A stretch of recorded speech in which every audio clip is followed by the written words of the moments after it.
Får jag fråga hörbarhet där bak? Hörbarhet 5.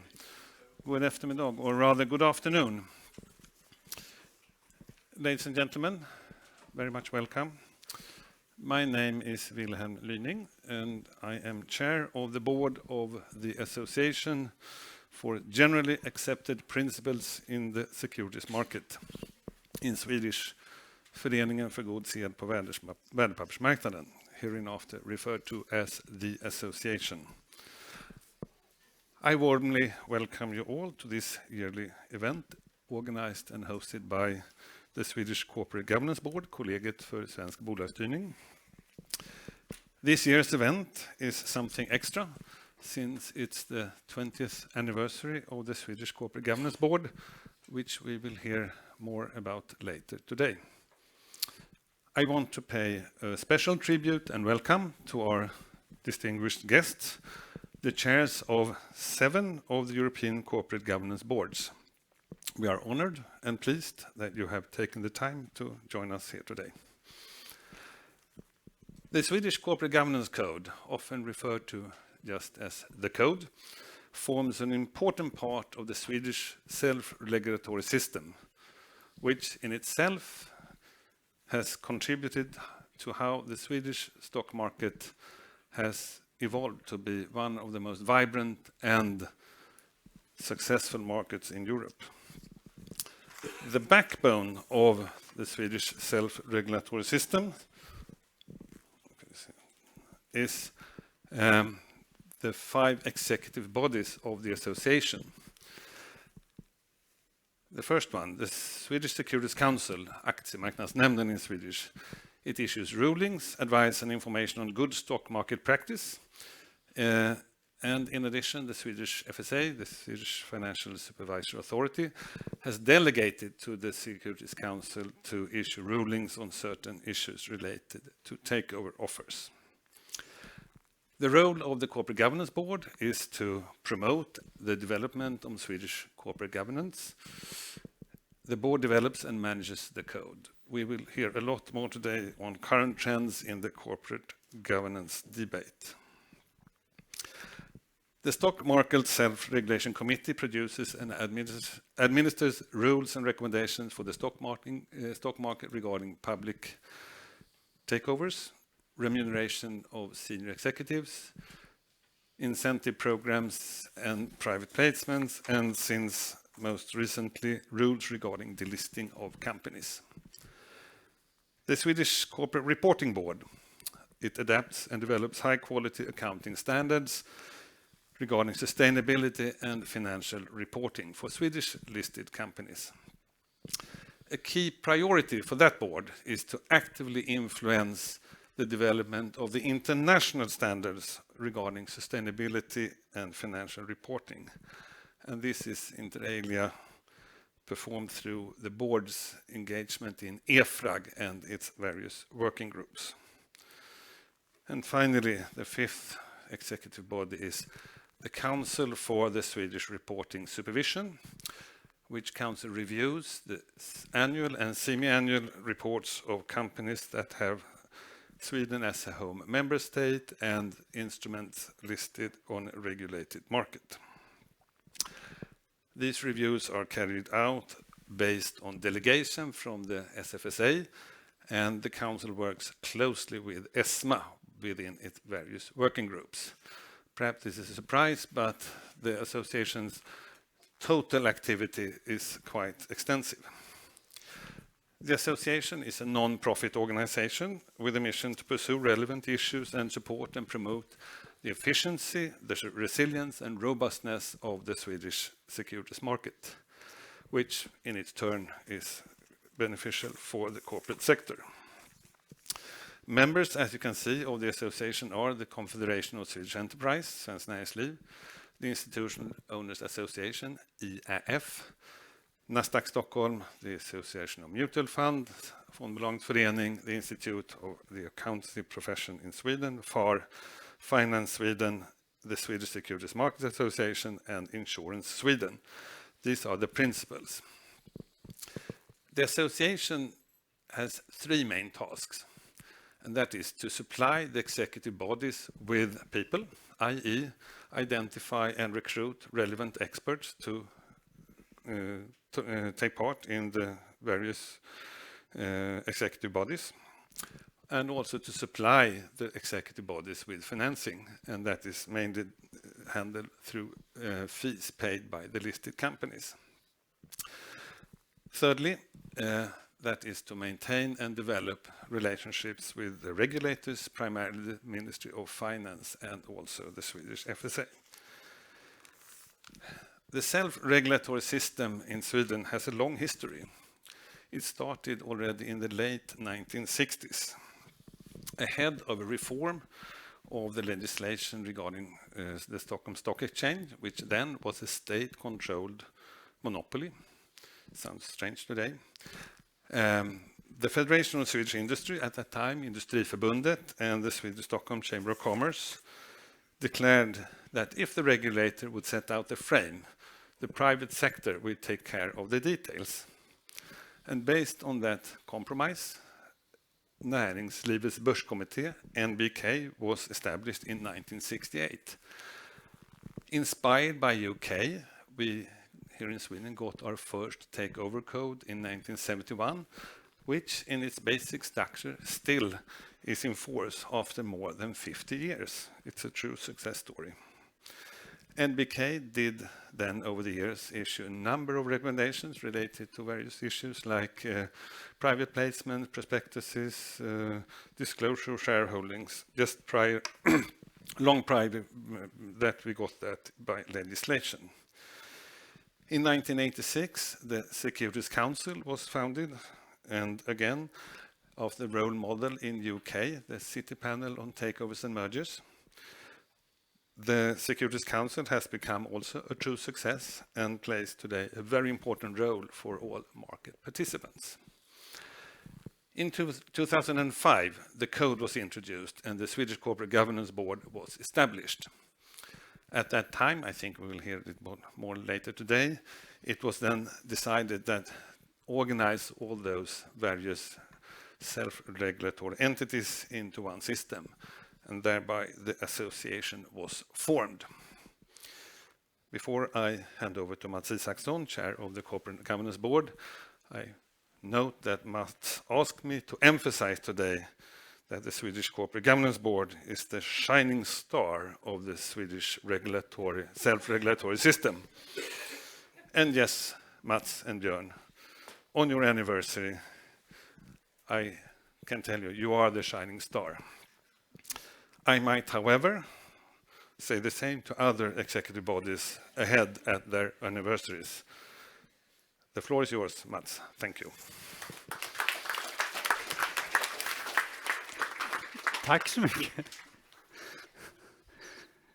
Thank you very much, Wilhelm. I think you are right on the money. You have good judgment when it comes to looking at the different bodies that you oversee. It's a great honor. This is my first seminar as chairman of the Corporate Governance Board.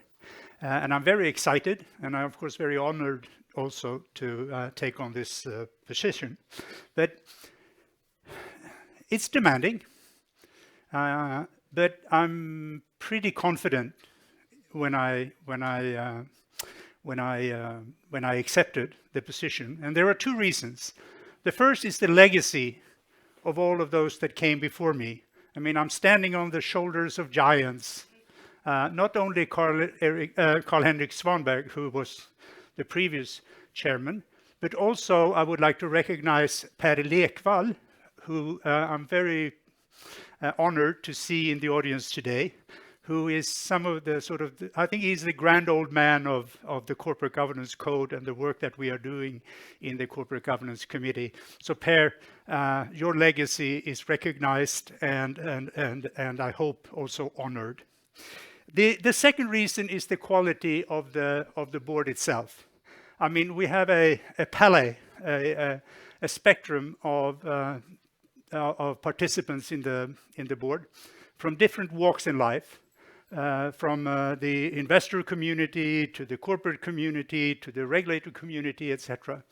And I think that it's, for me, the most important thing is the atmosphere in the group, which is truly not to see itself as a place for negotiations among different parties. Everybody brings experiences. They bring their own experiences. But once at the table, the atmosphere is very much to come to conclusions that is actually good for the Swedish economy as a whole, for Swedish business as a whole. And on that account, it's also easy to chair the board because increasingly and more explicitly, the benchmark for our work has been to improve corporate access to capital, capital formation and investment, entrepreneurship, and business dynamics. This is sort of the benchmark that everything we do is checked against. And this is a common interest across the range of members of the board. As you noted from the agenda, the theme of today's seminar is about competitiveness. And I think this is a responsibility that rests on all our shoulders. It is no joke anymore. The Draghi Commission even said that it was an existential issue for Europe. And I think we all have experiences from various practices that we do need to advance in Europe when it comes to innovation, entrepreneurship, the dynamics of the business sector, and capital formation. And I think it's a duty for everybody that is dealing with corporate governance to contribute to that agenda. And we will certainly do whatever is in our reach in the Corporate Governance Board.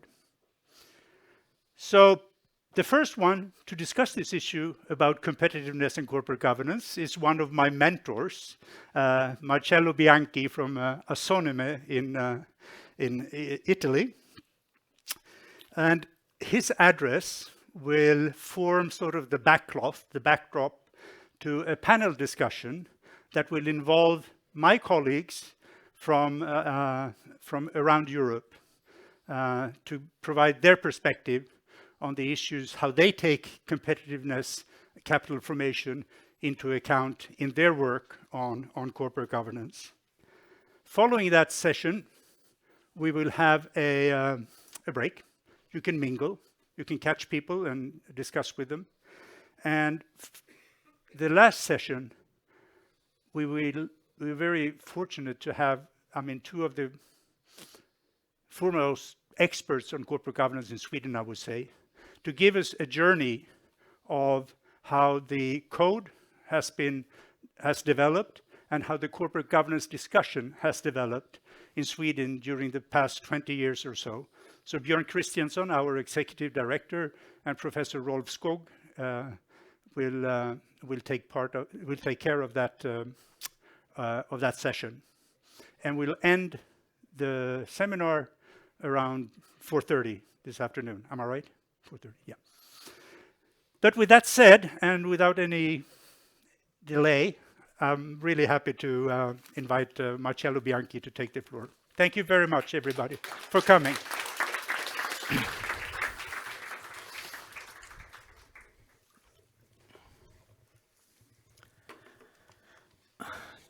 Thank you very much for inviting me in this very important event, and it's a real pleasure for me to be again in Stockholm with my very good friend and fellows Mats Isaksson and Rolf Skog.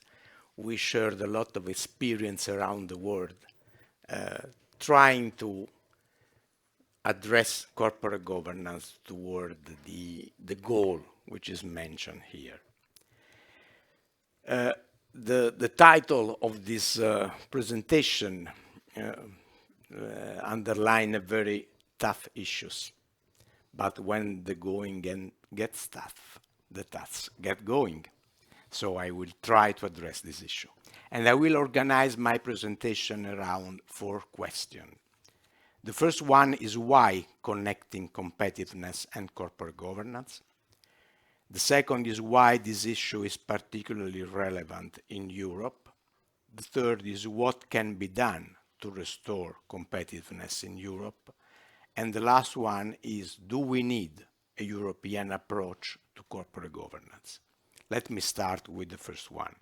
Why connecting competitiveness and corporate governance? Because competitiveness has always been at the core of corporate governance. From the beginning, governance was designed to make companies stronger, markets more efficient, and economies more dynamic. This link first appeared in the UK in the early 90s with the Cadbury Code. The code came from the London Stock Exchange long experience in self-regulation, and it offered principles and recommendations from the business and financial community to strengthen capital markets and revive the British economy. This model spread quickly across Europe and later to many countries around the world. Where governance codes were adopted, they shared the Cadbury Code's ambition to support capital market growth and economic development.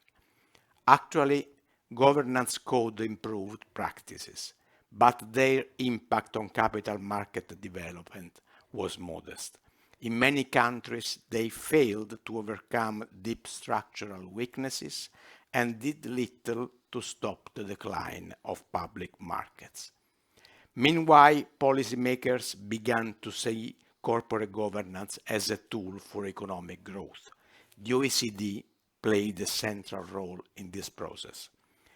But while the OECD continued to link governance to economic growth, most countries shifted toward hard regulation.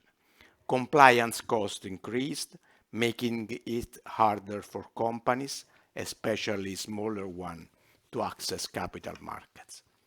As a result, public markets enter into a long decline. Governance risked becoming like an old man club, a system designed only for incumbent large listed companies, losing its original purpose of fostering access to capital markets. The OECD reacted to this situation with the revision of the principles in 2015, where a new chapter was added to stress the need for strong institutional frameworks for equity markets and with a number of analytical studies to help countries reform. One example is the OECD study for the Italian government carried out in 2020. It called for deep reforms to simplify and modernize capital market rules. Yet, 5 years later, little has changed, showing how hard it is to reverse the political mistrust toward capital markets. Recently, sustainability has partly revived the corporate governance role. Driven by climate change and then by social goals, the sustainability agenda gave companies and financial markets a new task: to produce public value alongside profits. Firms responded, green and social finance expanded, and sustainability became part of corporate purpose and governance. Boards were tasked with pursuing sustainable success. Sustainability became part of strategy, risk management, and pay. But soon this area too became heavily regulated. Fears of greenwashing and demands for more uniform disclosure practice produced another wave of rules. In Europe, an over-regulation view. To sum up, corporate governance was originally designed to enhance competitiveness and growth by strengthening capital markets. Yet, the shift from best practice to mandatory compliance undermined that goal. Market participants share some responsibility. Many have accepted a one-size-fits-all approach and resisted change. Recovering the original purpose of governance, promoting competitiveness and growth is now essential. It requires a rebalancing regulation and self-regulation and energizing the private sector to keep governance flexible, dynamic, and forward-looking. Why this issue is particularly relevant in Europe? Because the European failure in implementing the systemic goal of corporate governance is even more relevant than in the other main economic areas. European countries made great efforts to build strong corporate governance standards. Yet, despite these efforts, public capital markets have weakened almost everywhere, except in a few cases like the Nordic countries. Several reports by European institutions, including the Letta and Draghi reports, show the same conclusion. The lack of a strong capital market ecosystem is one of the main reasons for Europe's weak growth and low productivity. A recent report published by Assonime explored this in depth. Its main findings are clear. The underdevelopment of capital markets limits Europe's ability to grow, innovate, and finance the green and digital transition. The gap between Europe and other major economies keeps widening, even though fixing capital market has been a long-standing EU goal. A structural weakness is fragmentation. Europe still has mostly national markets with limited integration. The introduction of euro boosted financial integration at first, but progress soon stalled. Since 2000, integration has barely advanced and remains far below what is needed. The European capital market also suffers from a weak ecosystem. The set of institutions, investors, intermediaries, and infrastructure that make markets work.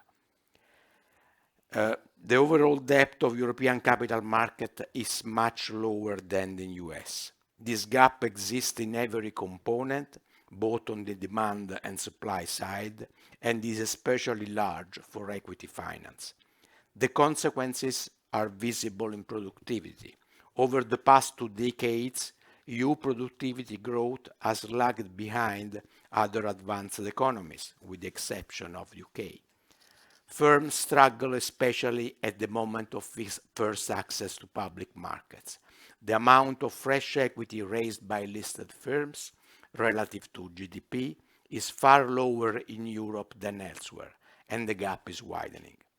The small number and limited size of listed firms mean that European companies are underrepresented in the global stock indexes. This matters because passive investment strategies now dominate global capital flows, and these strategies replicate such indexes. As a result, some European firms are moving their primary listing to US exchanges to benefit from greater liquidity and larger investor base. For some individual companies, this move makes sense, but for Europe as a whole, is not sustainable. Not every firm can or should list in the US, especially smaller ones. And even for big companies, the move adds costs, as US investors tend to favor domestic firms in both performance and index composition. Because of this, Europe's shares of world's largest companies is far below its share of global GDP. Another clear signal of the problem is Europe's small number of unicorns. Europe, along with Japan, has the fewest unicorns relative to the size of its economy, and they are smaller on average than in the other regions. Overall, this paints a bleak picture.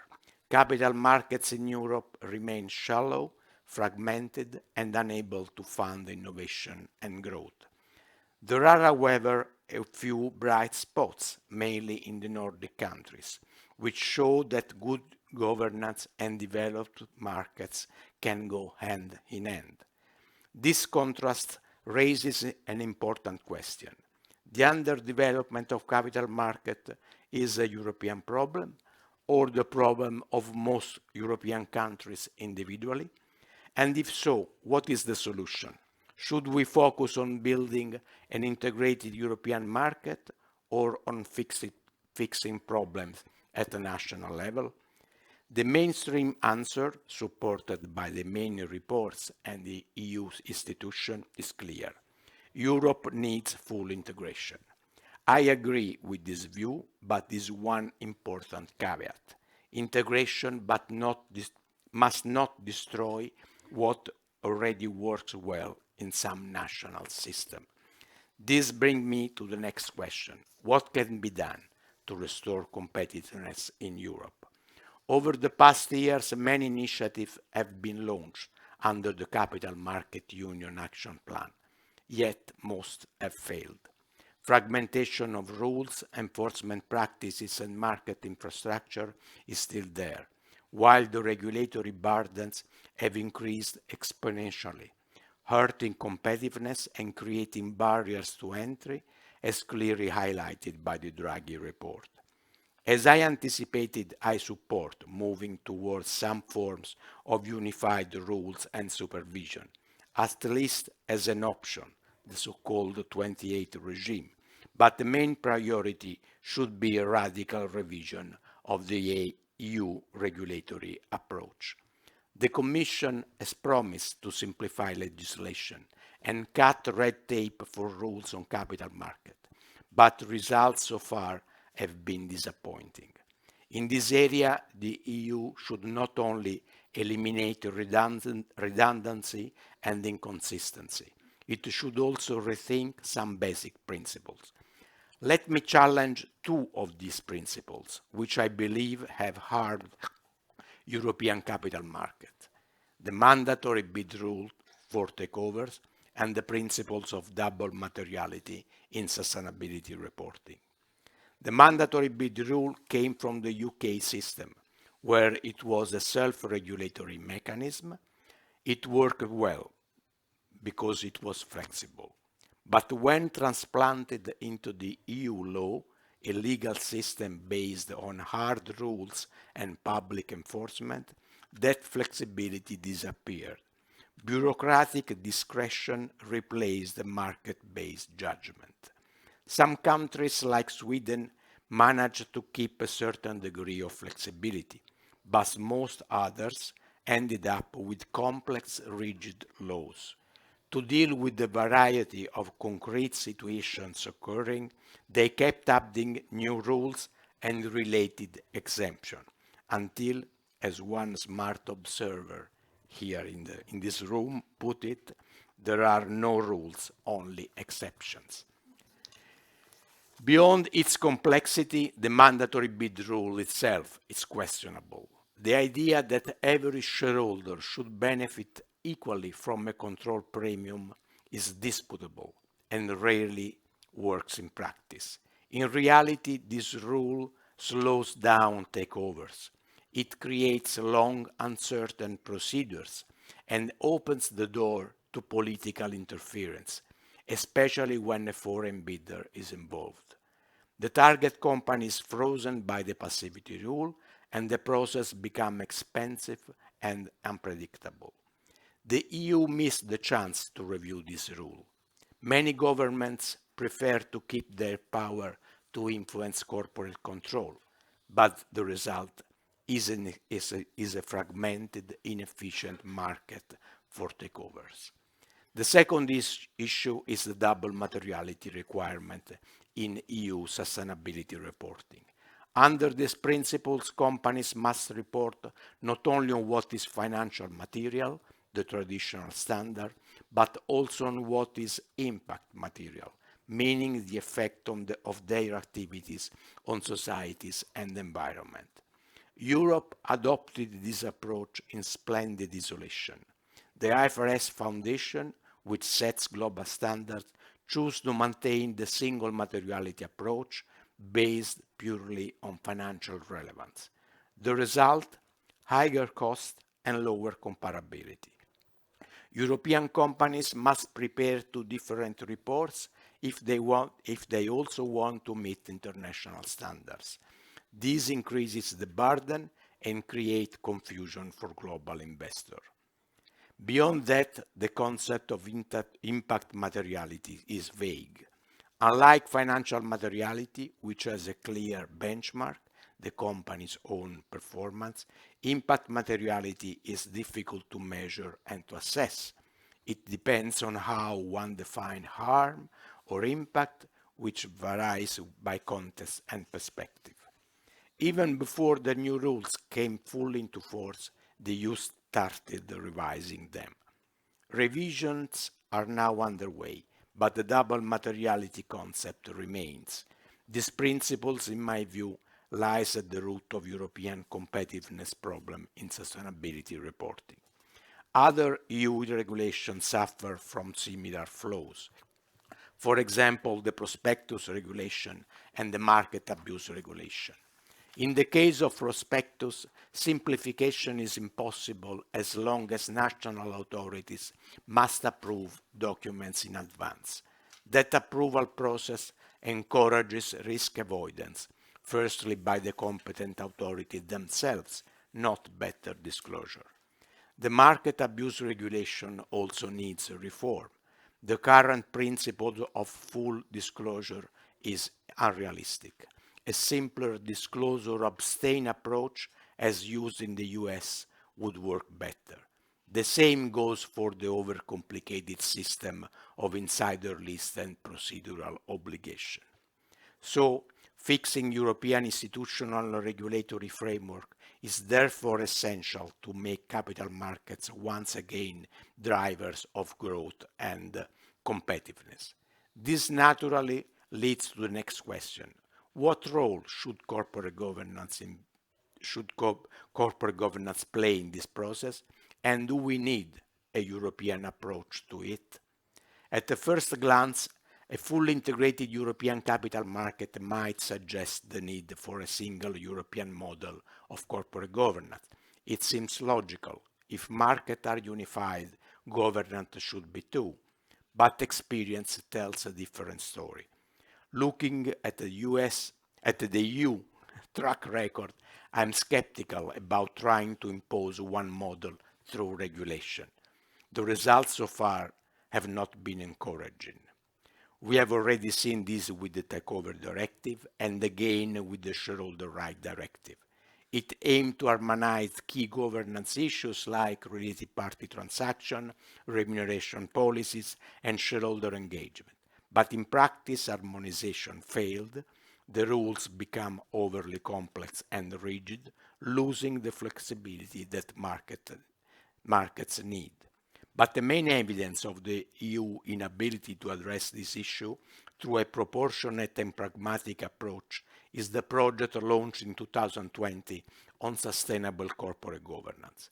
The proposal intended to promote long-term sustainable value creation and to foster the alignment of the interests of companies, shareholders, stakeholders, and society. The European Commission justified these ideas with a study claiming that the European company suffer from short-termism. However, the study and the resulting proposals were widely criticized by academics, business groups, and even by the Regulatory Scrutiny Board, the EU's own internal review body. The Regulatory Scrutiny Board's opinion was damning. It said that the problem definition was vague, the evidence weak, the policy option too limited, and the impact assessment incomplete. In short, the proposal was not proportionate to the problem. Despite this criticism, the Commission went ahead. In 2022, it published a draft directive on corporate due diligence and directors' duties. During negotiation, the most controversial part, directors' duty of care, was eventually dropped, but the due diligence obligation remained. Even so, the final text still reflects the usual over-regulatory attitude. Also, this directive is already under revision, even before it fully takes effect. These repeated experiences show that further EU-level legislative initiatives on corporate governance are unlikely to help competitiveness.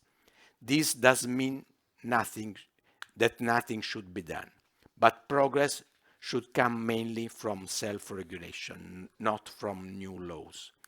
Today, corporate governance codes are deeply rooted in national system, reflecting each country's legal and cultural tradition.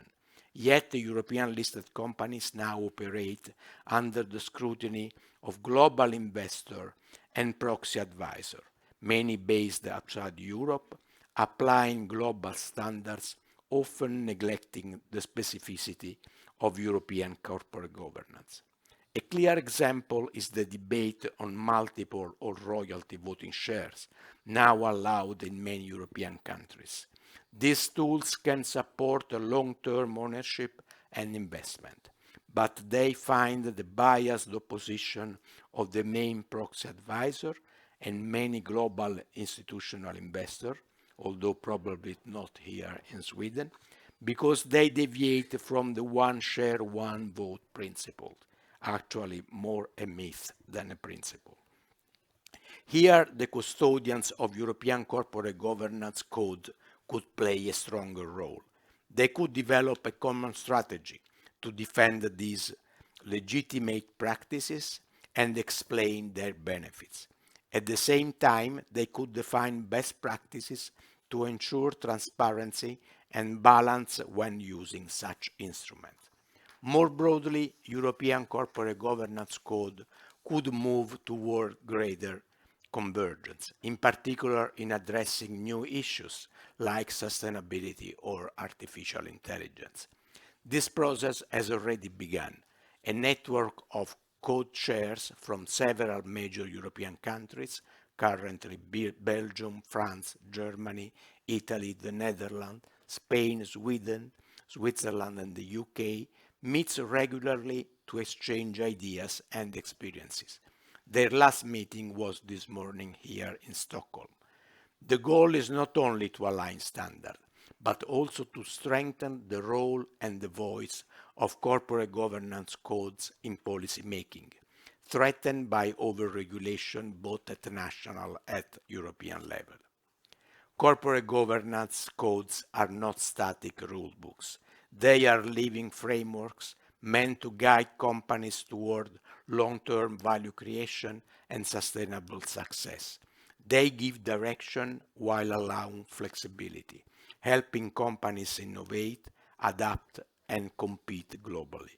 In this spirit, governance can again become what it was meant to be, a driver on competitiveness and growth, not a burden.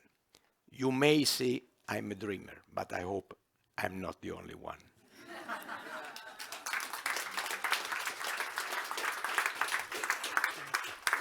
You should remain on the stage, right? Okay. Yeah.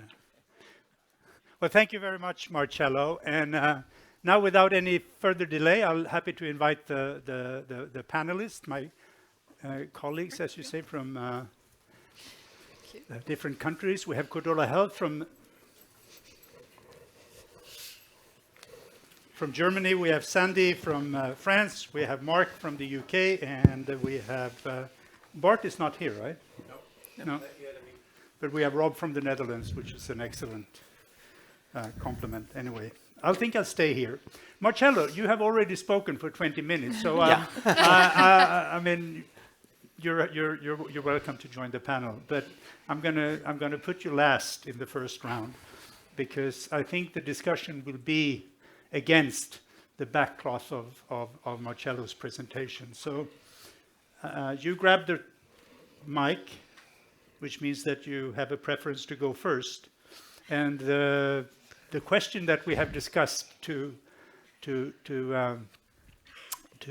address is, first of all, in what respect, to what extent, and how does your national corporate governance committees address competitiveness and business dynamics when you look at your code and when you develop it? Am I the one to start? Yeah. Yes, ladies first. Oh, thank you very much. I fear that corporate governance hasn't got such a huge role to play because Marcello said about the fragmentation of the laws and how codes are have their connection with the national laws. So the fragmentation of the codes follow the fragmentation of the law. So our commission said that they want at least try to be more principle-based. So deregulate a little, simplify, that's what you can do. But when it comes to competitiveness and fostering innovation in Europe, I fear that it's the capital markets that actually count, and it's the real investor base that you have. And here I brought some figures because now in Germany they're starting to recognize that the Swedes are quite successful in this. So when it comes to IPOs from 2010 until 23, in Sweden there were 508. In Italy, 247, in France, 130, in Germany, 73. And even better, if you compare it to the market capitalization in relation to GDP, in Sweden, it's 169%. In Germany, it's 47%. So how did you do that? I think you started in the 70s with the investment accounts for private persons, tax incentives. And so you have a lot of pension funds, and so you have a broad investor base. And investors follow, and companies follow where the capital is. And a lot of companies go to the USA because they're a deep capital market. In Europe, I think Sweden is the place to go for innovative companies in the growth markets.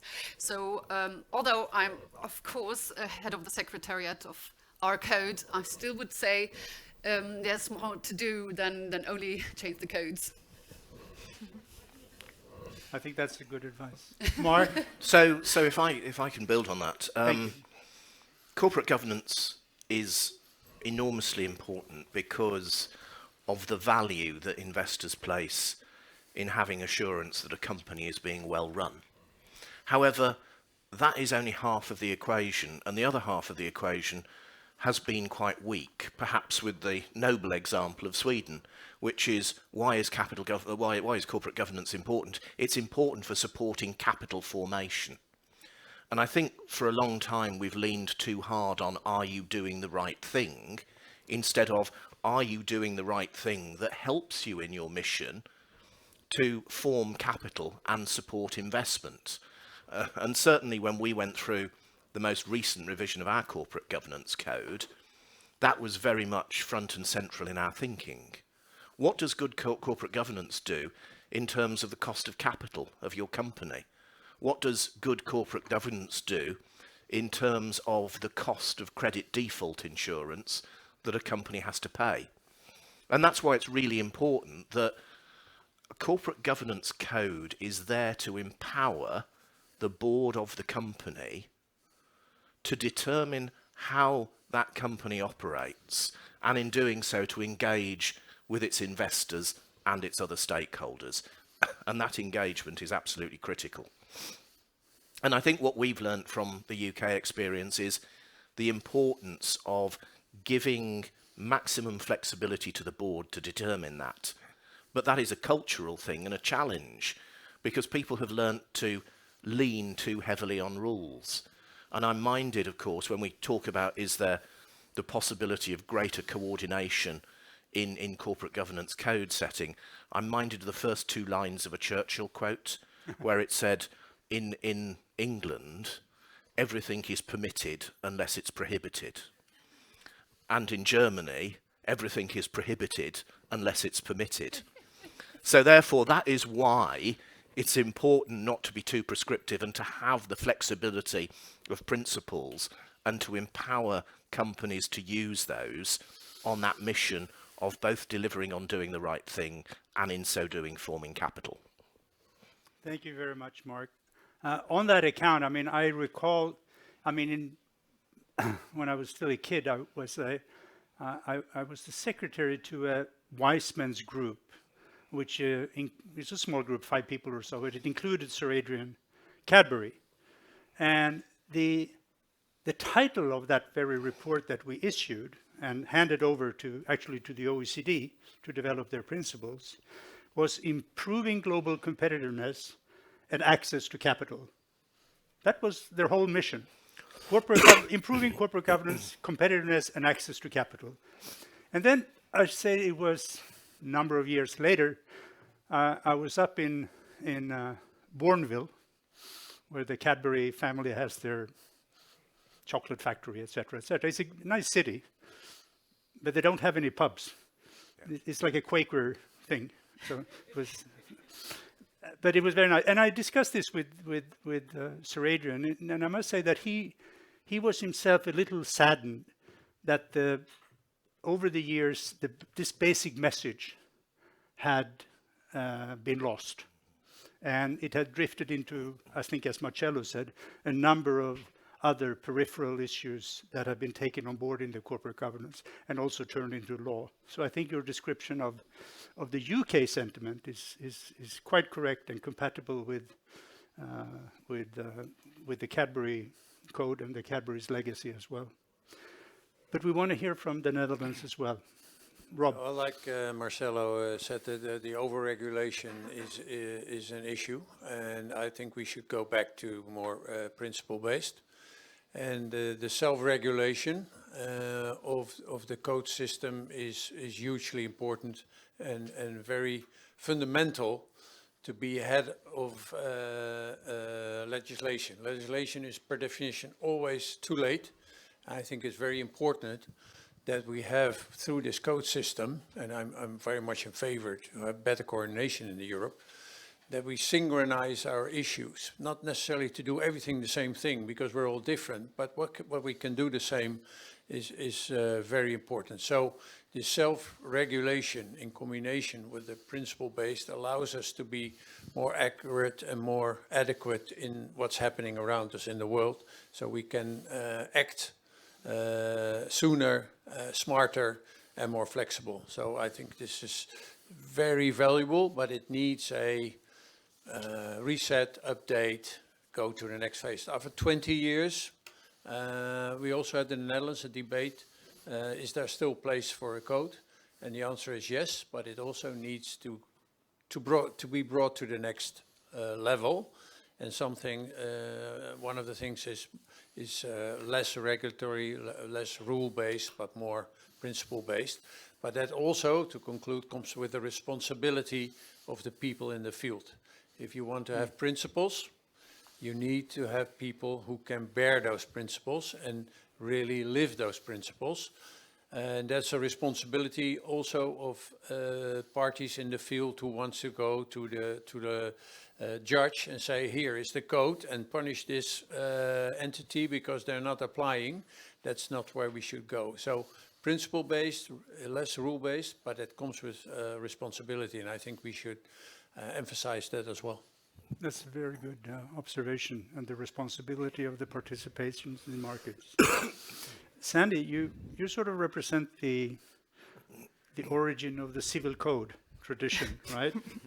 And maybe self-regulation is an alien species in your universe, but please. Yes, I think currently what we should do is also to look at what is done elsewhere than in Europe, because we are really, I mean, all legislators are really Europe-oriented and trying to do things that have never been done elsewhere. But to preserve the competitiveness of companies, we should also look at what is done elsewhere in the US and Asia, and try to be pragmatic. What we do when we revise our code, our national code, is we do benchmark to see what is done within Europe and within other countries, and to keep practices that are simple to implement, that group could understand, and that group could easily adapt to their business, and not too complex schemes. What we see is, for example, in France, we have very good rates of mixity of women within boards and within our executive committees. More than 30% are female representation within our executive committees. And it has been done through our codes primarily, and the rules were very simple. And when each company was entitled to set up objectives, and we don't impose a horizon of time or specific percentages at first. And it was gradually implemented, and now our corporate governance is quite good, and I think we've reached a very level of corporate governance. And what is the problematic, as Marcello explained, is really the complexity of regulations that faces our companies that trigger innovation. And for example, everything that has been done on CSRD or things like this, companies are more concerned about reporting than doing real strategic plans. So I think that's really the main concern for us. It's to avoid complexity for our companies and to promote stable environments where they can concentrate on doing business and promote long-term ESG plans. That's what we should promote, and asking for more simplicity and as Rob said, responsibility of companies. I think we should entrust people with responsibility more than a top-down approach. Thank you. Now, I think Marcello was. Thank you again for your address. Was very concrete in terms of what he considered being regulatory impediments to business dynamics and growth. And you gave two examples, and one of them was the mandatory bid rule, which you explained much better than I can do. But when you approach this issue in Assonime or in related bodies in Italy, when you address this issue, how do you go about it? Is there anything you do at national level to convince your government of how this can change? Is there anything you do in Brussels in order to make sure that these demands are lifted, etc.? What is concretely in your toolbox, so to speak, when you try to shape a better world?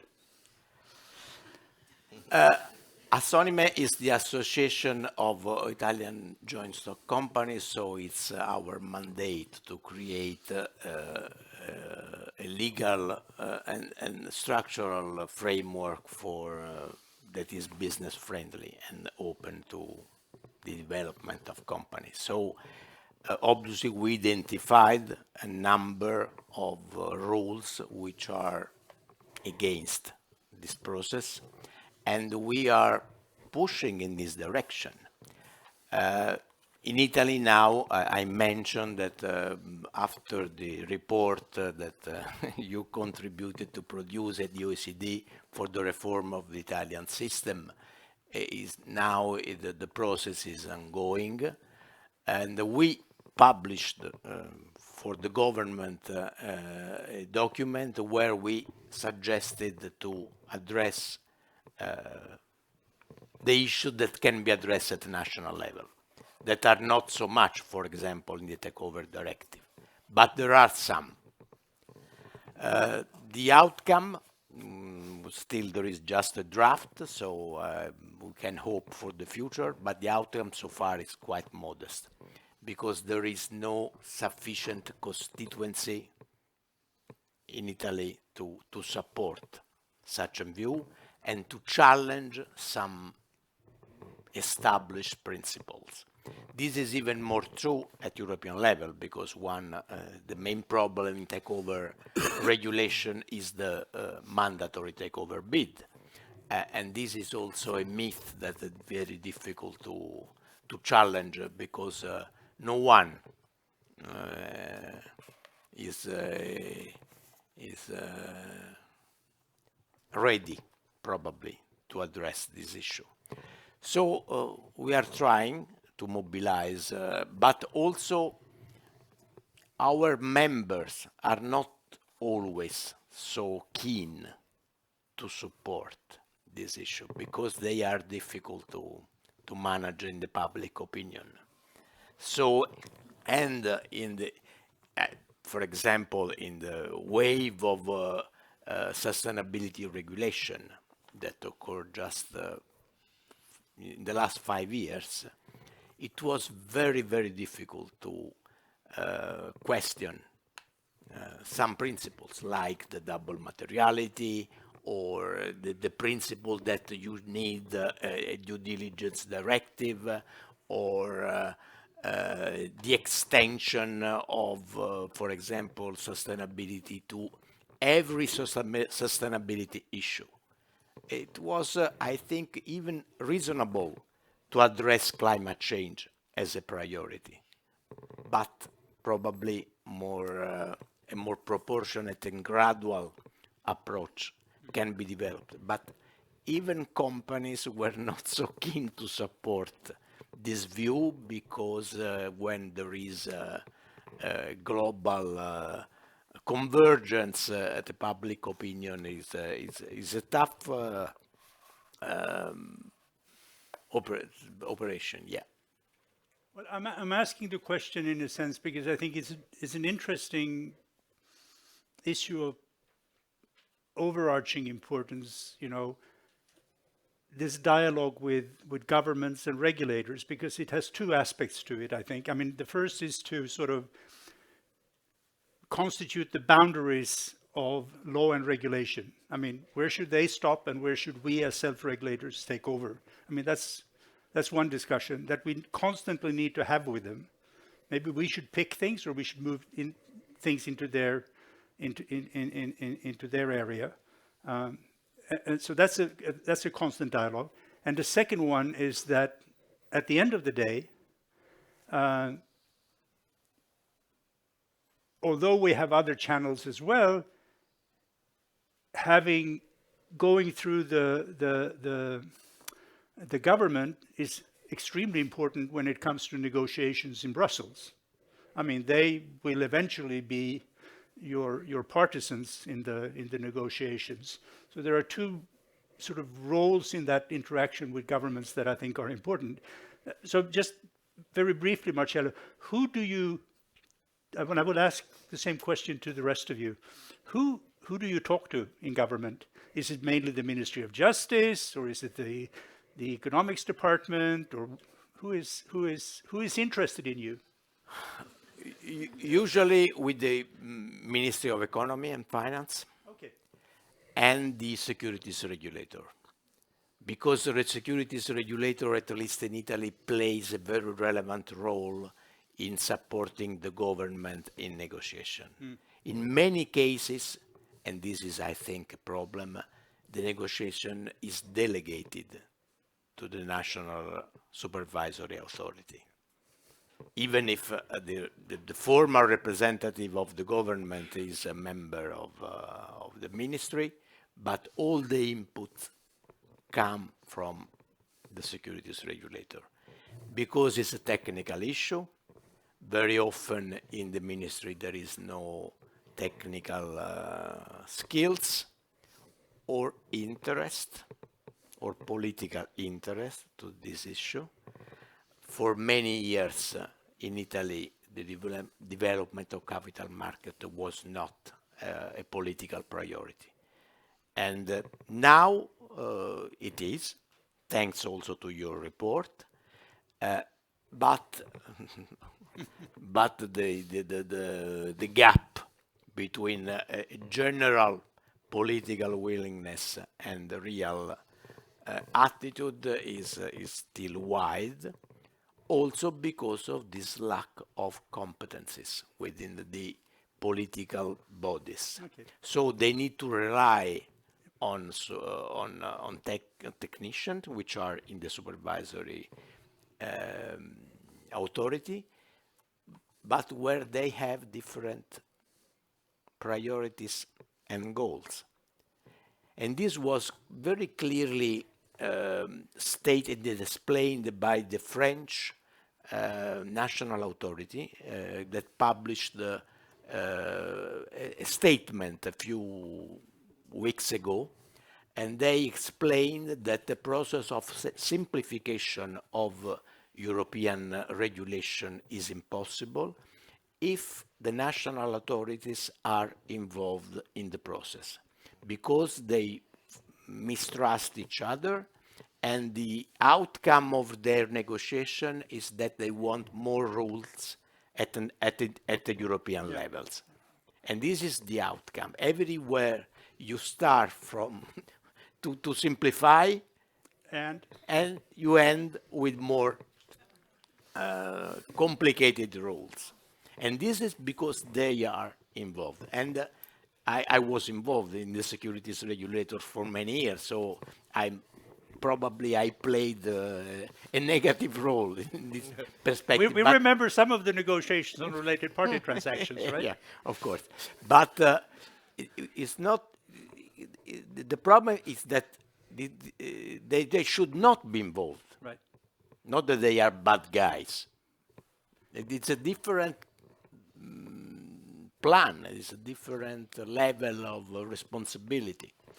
At least there is one authority that will never be involved, which is the UK. Indeed. Anymore.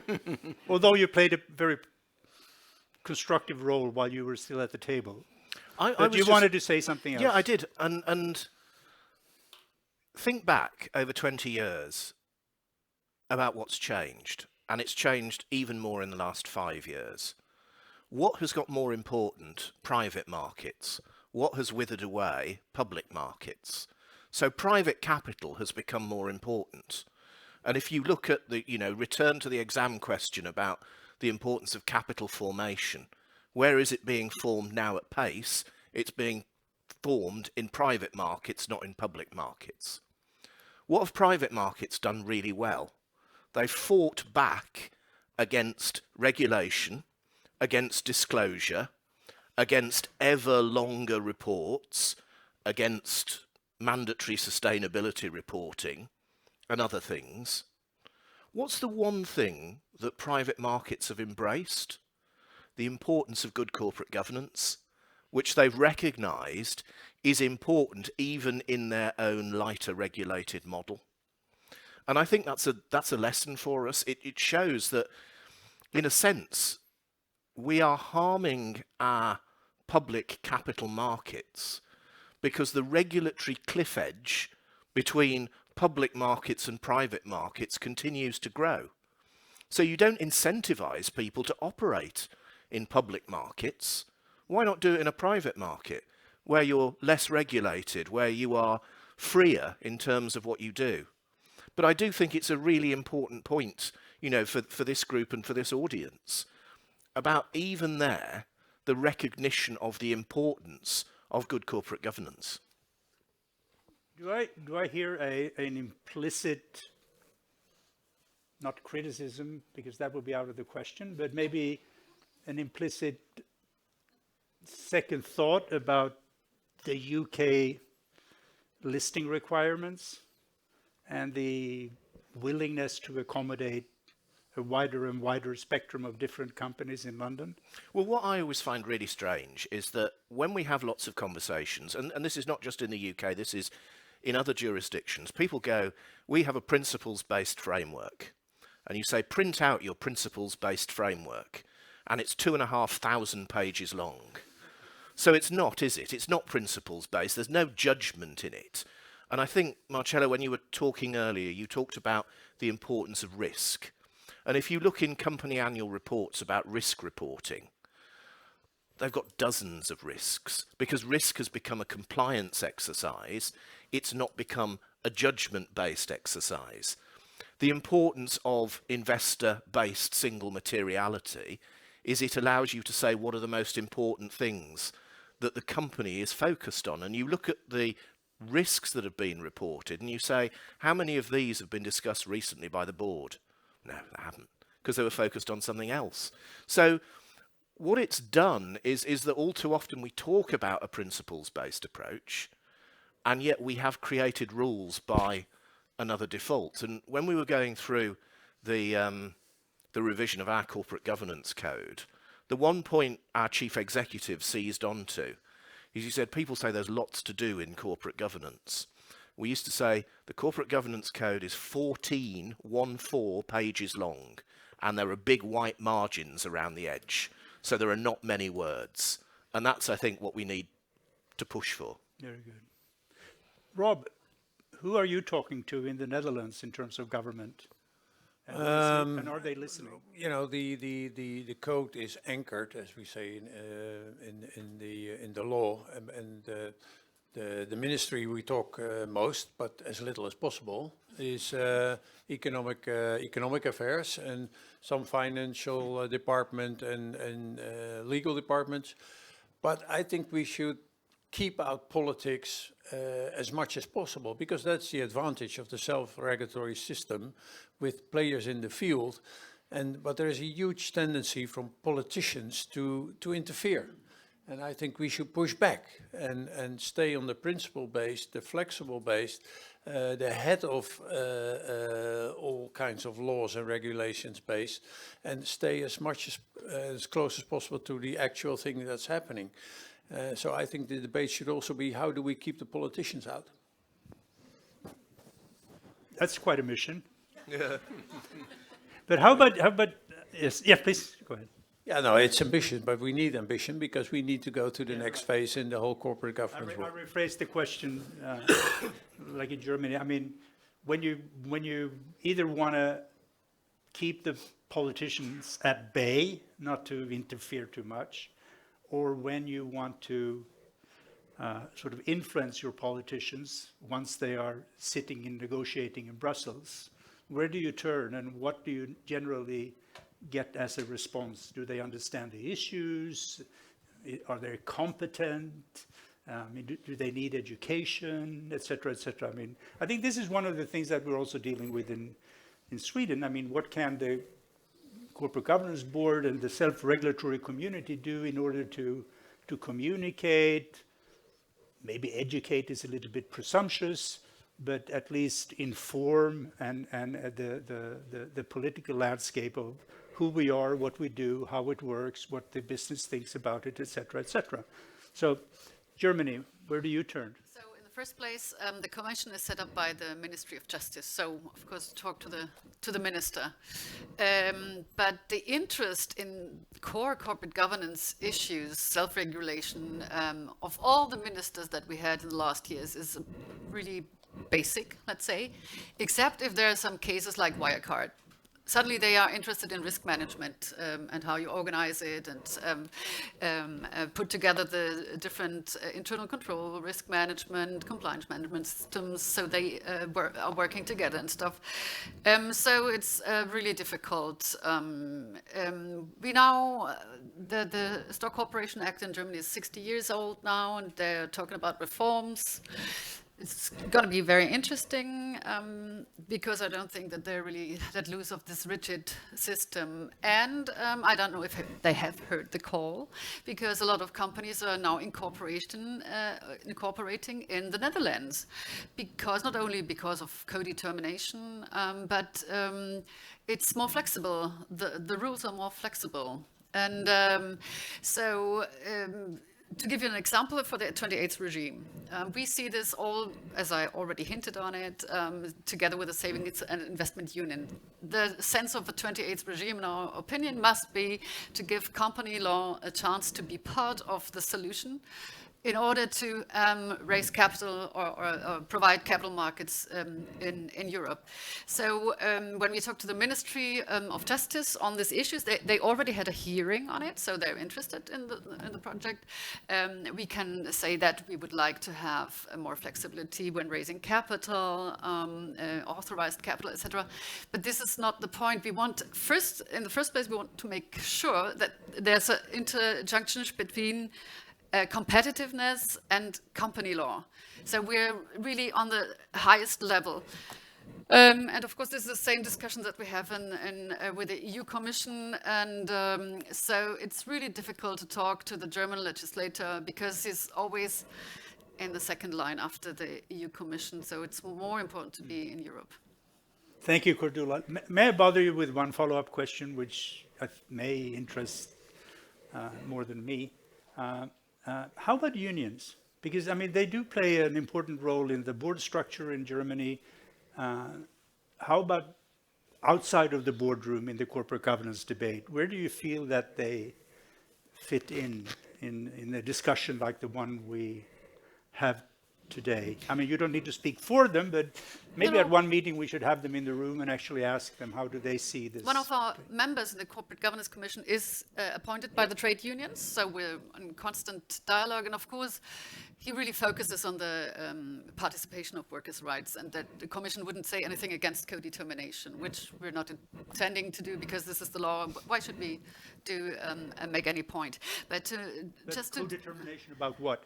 There are elected representatives of employees in the board in Germany. No, but I said, what do the unions actually express that they want to be part of deciding on in terms of corporate governance when it comes to competitiveness, restructuring, yes. For example, capital access? In which committees are workers' representatives supposed to sit?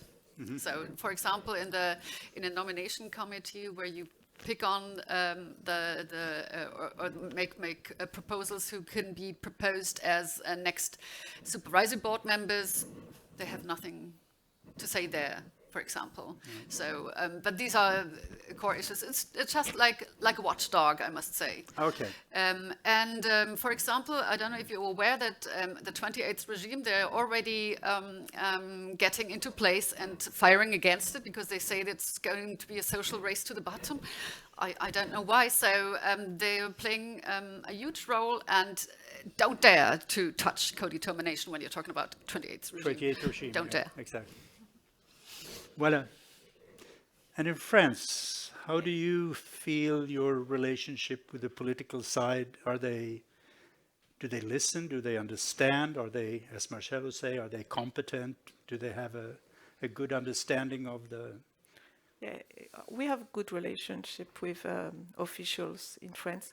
What we do is we have an annual report each year, and we go and present to the person in charge at the economics ministry, and we have several discussions over main subjects that arise within the year. To give you an example, we had this issue with Say on Climate in France, where French government wanted to take a law to impose a resolution at the AGM on a climate strategy, and we negotiated, and I mean not me, but not the High Committee on Corporate Governance, but Association of Corporate Companies, and finally we changed the code of governance, and what we offer them as a compensation for not having a law was to present the climate strategy before each AGM every 3 years, and with goals and things to follow up. And so we managed to avoid a new law by this means. And we have this also regarding employee representativeness within boards, where they wanted to take a law a few years ago. And we first succeed in through the code to implement employees within boards, and now in most of companies we have 1 or 2 representatives of employees within boards, and we have also a rule that says that when there is an employee representative, he should be part of the compensation committee, and that was a discussion that we have with employees to understand what are their interests within the board. And what we see is that they are more interested into speaking on strategy and things like this than on compensations. But at the time, the French government was really concerned about the compensation of executives and really wanted employees to come into compensation committees.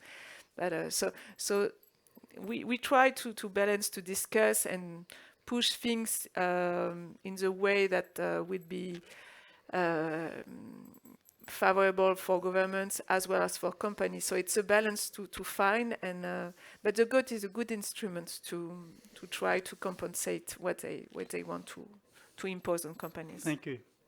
No, I think this is a very interesting and telling discussion, and one of the reasons that I wanted to have it is, of course, that it's a pleasure and to be able to receive this from directly from you and your experiences.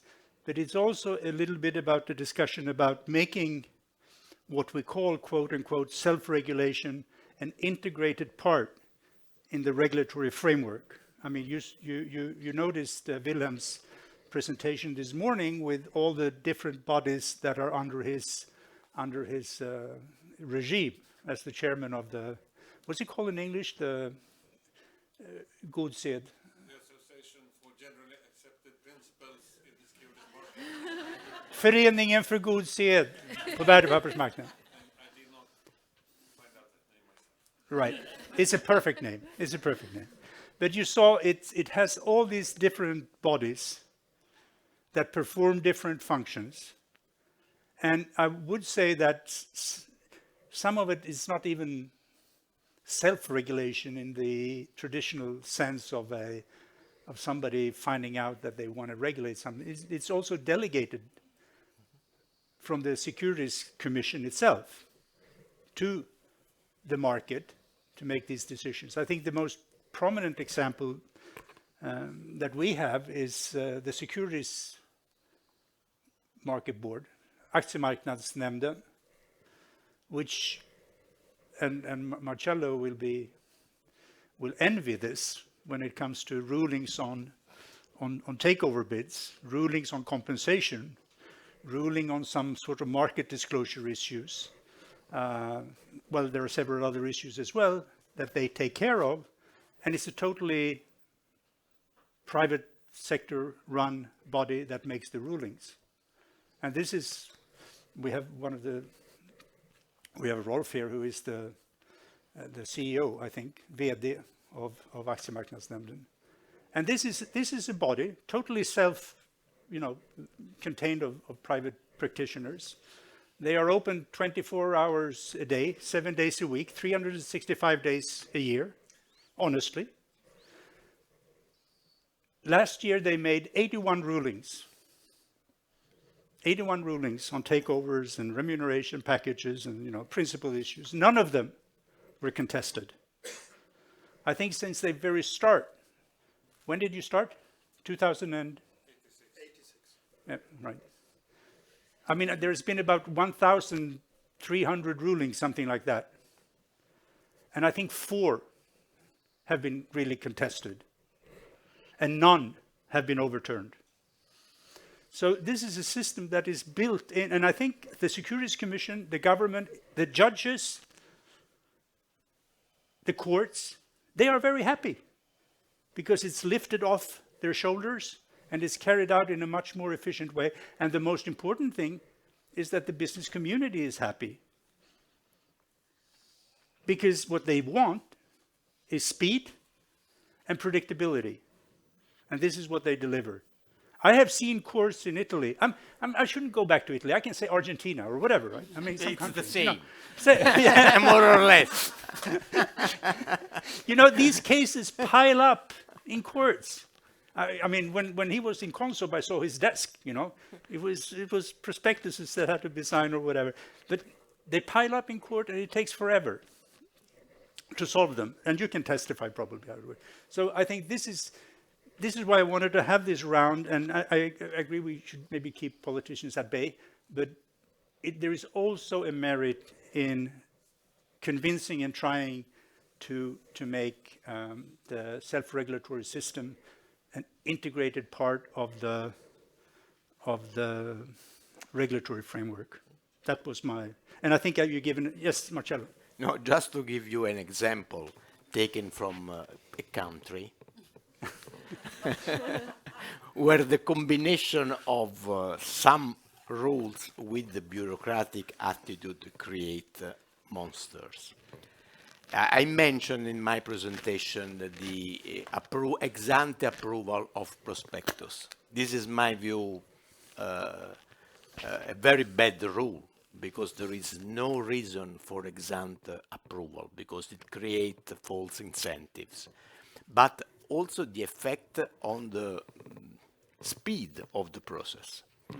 In a country, it is considered unpolite to present a prospectus in July or in November, because the authority has, I don't remember, 15, 30 days, and so it will end in August, or near the Christmas holidays. And this is true. Yes. And in general, the process, so it's we have to identify some windows, and not necessarily are aligned with the market windows. And then predictability, because if you give the responsibility to the authority to approve ex ante, the authority should use all the instruments to have more information, to stop the process, because this is provided in the EU regulation, that the authority should have the power to stop the process for asking more information, and they do that usually on a regular basis. So the process is long, limited to some windows, and unpredictable in timing. Thank you. Well, I mean, it's such a privilege to have these experts on the panel, and I could go on asking my questions till kingdom come. But I would also, I think I have some questions left, but I would like to break in here in order to just hear if there is anybody who wants to raise your hand from the floor. This is the opportunity. Yes. And do present yourself and shout.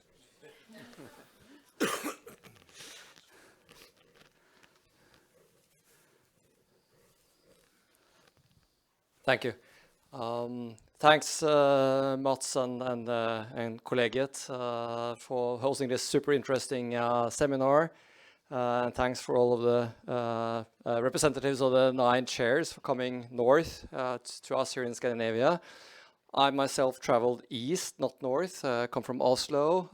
My name is Ola Peter Jessing. I'm with Norges Bank Investment Management. We manage the Norwegian Sovereign Wealth Fund.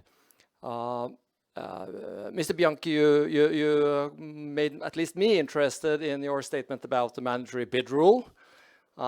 Maybe one can of course discuss the application, and it's been important how it's now applied in Sweden over the last 15-20 years, where you have to provide the same price for different share classes. But my simple belief has been that this is a quite important piece of protection for minority shareholders. So I'd be interested in kind of hearing from the other panelists what you think about that statement on the mandatory bid rule.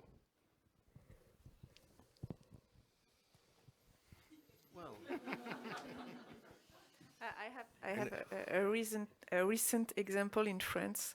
It's a Vivendi group, and the French Security Authority considered that there were no need for a mandatory bid over, and so the operation went through different companies that were created and listed out of France.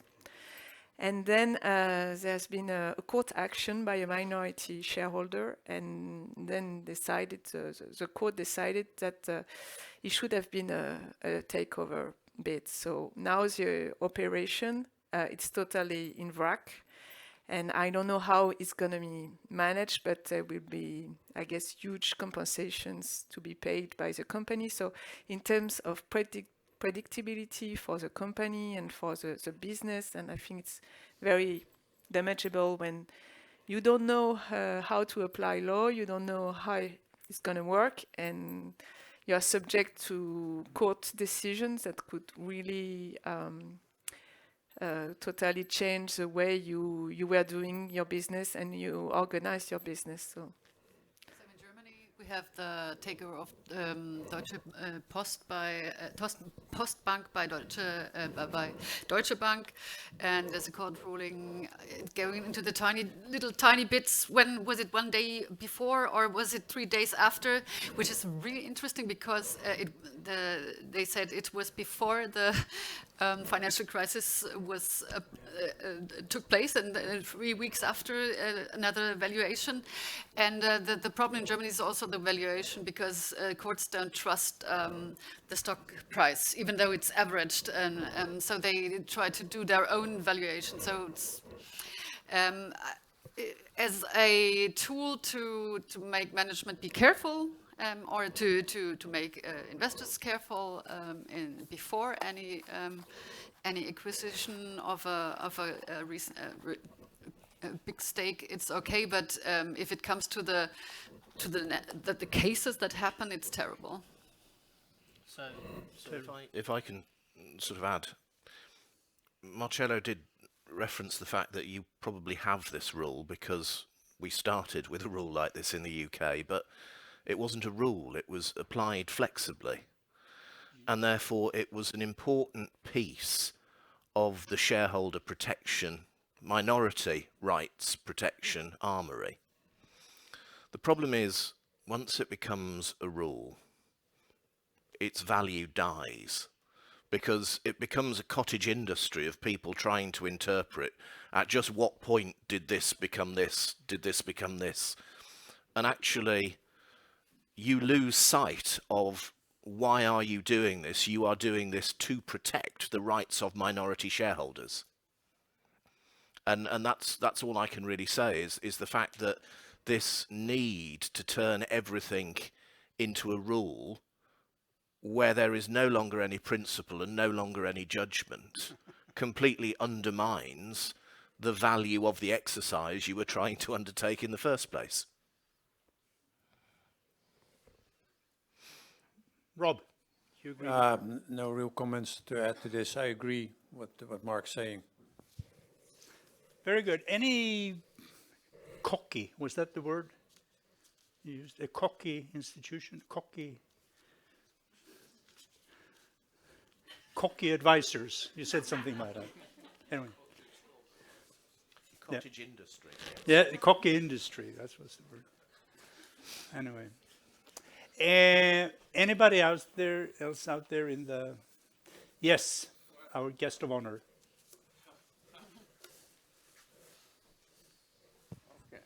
Thank you. My name is Per Lekvall, and for those who don't know me, I was deeply involved in the development of the Swedish code, and also worked for the Swedish Corporate Governance Institute for quite a few years. And also been working a lot in Brussels with the ECODA, if someone knows this organization, Association of Institutes of Directors in different countries. This gave me quite a lot of insight into the different countries' codes and how they looked at the codes and so on. And this makes me think back about the time when these codes were developed in the 90s and early 2000s. And I think one basic mistake that we all made was that we was much too engaged in developing a sort of law light and involved too many lawyers, which made the codes much too detailed and often considered as half laws actually. And this has meant, of course, that it has been impossible to have a common European corporate governance code. That was absolutely impossible. And the Commission found that in their famous inquiry in 2003, I think it was. I think if one should try to obtain a sort of European code, then you would have to take quite a different approach and start at a much higher level of principle and you know, the a higher level of principle, and decide on what are the most important principles for companies to help companies to run their business in an efficient way and raise capital and so on, and skip all these different. Another interesting observation was also that, funny enough, a company had decided on its own national code. That was considered holy. It could have been a lot of discussion and debate before that, but once it was settled, it was defended with all means. So it ended up, in my opinion, in a sort of national race of each country thought they had the best code in Europe. I think we should get rid of all this and start all over again, and start at an overall level and discuss what are the important principles. And I think that would be enough, as a matter of fact. Interesting enough, we had a. Can I talk about this, Björn? That we have a sort of this concept at the Nordic level. You know, the Nordic countries are fairly similar in terms of corporate governance and corporate law and so on. And at the Swedish Corporate Governance Institute, I was not there then, but it was, I think, your idea, Björn. Shouldn't we try to obtain a common corporate governance code in the Nordic area, at least? So we started a project with that, and I was committed to give the take-in on this. And I came to the conclusion that, yes, that was fairly easy. And I made a sketch of such an overall Nordic corporate governance code. And in my opinion, we didn't lose much of value.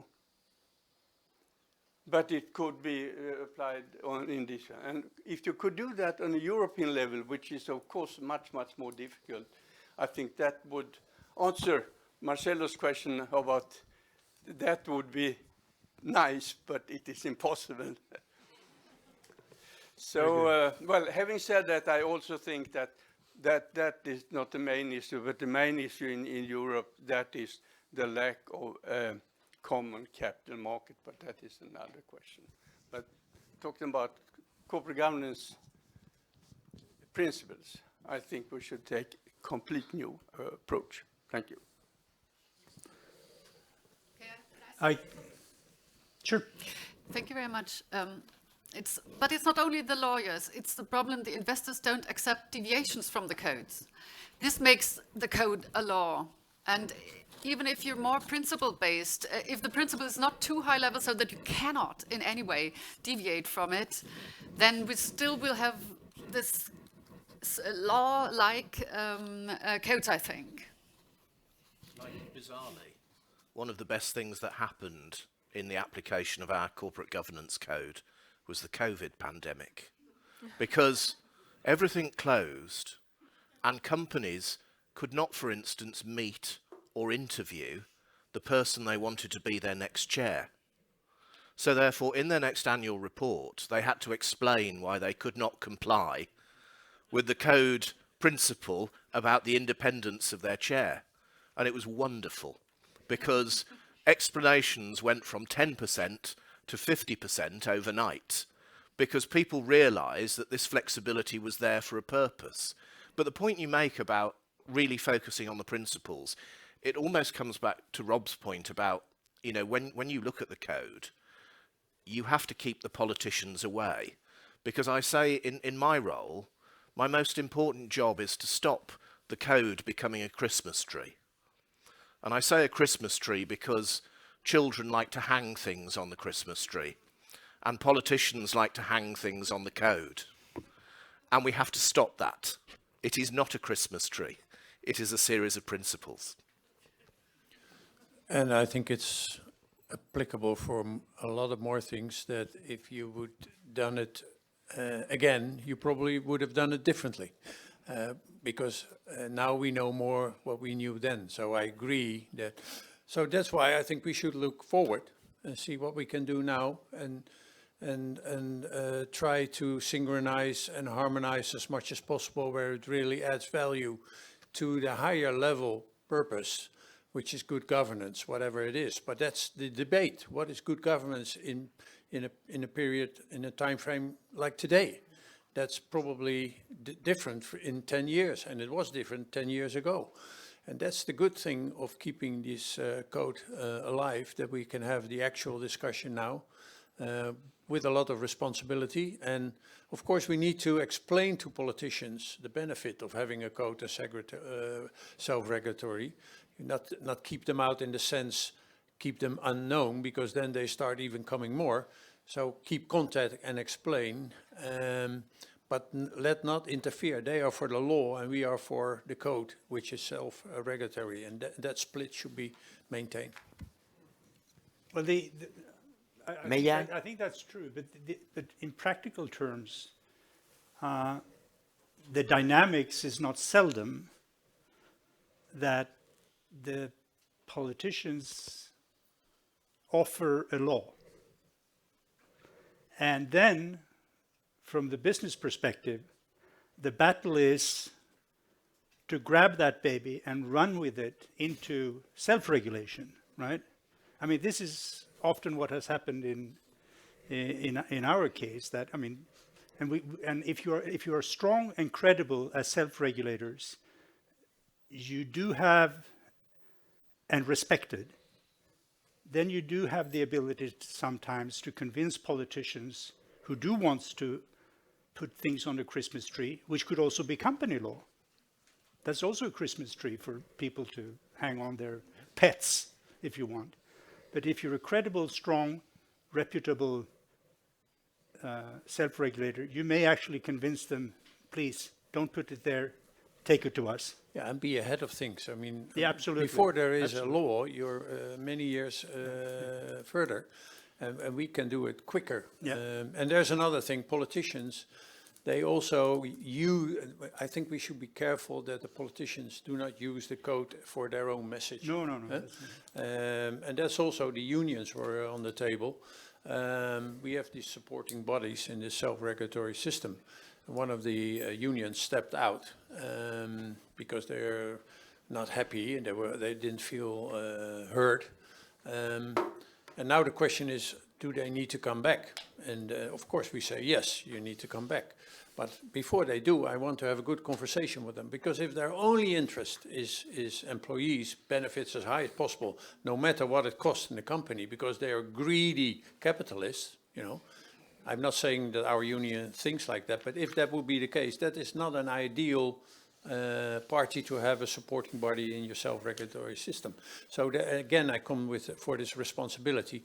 You need, of course, you have your own interest, but you need to be able to bring it in perspective to get a balanced outcome, and that is a challenge.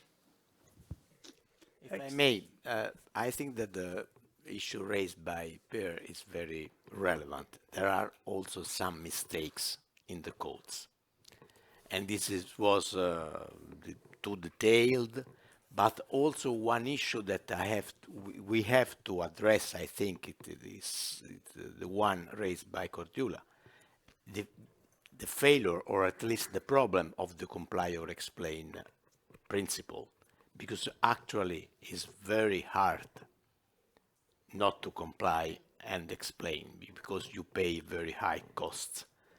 The market doesn't like explain. And to address this issue, for example, in the Italian code, we try to diversify recommendation according to different categories of companies, to take into consideration that small companies, new listed companies, family controlled companies have different features, and we developed a set of differentiated recommendation for those categories. But the reaction from in particular institutional investor, was not positive. But we are trying to go in this direction, and I think this is something that could be developed, because one size fits all doesn't work even in self-regulation. Thank- One of the two elements of the codes is that the flexibility, because if you talk to the legislator, why not put it in the law if it's so important? Then you can say there's some specific cases where people could deviate for good reasons, No, and absolutely. people don't do it because they don't dare. But I think it depends also on how we project our codes. I mean, we discussed this earlier this morning, because biannually every second year, we present an overview of how companies relate to the code. And for the most part of it, we don't use whether they comply with the code or not. We mention how they use the code, right? On some areas there is compliance because it is there is actually the law, which is in the code as well. But if you shouldn't go out there and say, this is a report on how companies comply. This is a report on how they use the code. And in principle, one should be more interested in the deviations from the code sometimes, because there may be very interesting, innovative ways to solve corporate governance problems by deviating from the code, and that can actually inspire some change. I know Marcello needs to run. Yes. He got the first word and the last word. I want to thank you. I mean, it's been a true privilege to have all of you in the panel, and thank you very much for traveling to Stockholm, giving so generously of your time, your expertise, etc. And why don't we round it up with one big applaud? Thank you. Safe travels. Refreshments, vad heter det? Ja, kaffe. Det blir fika.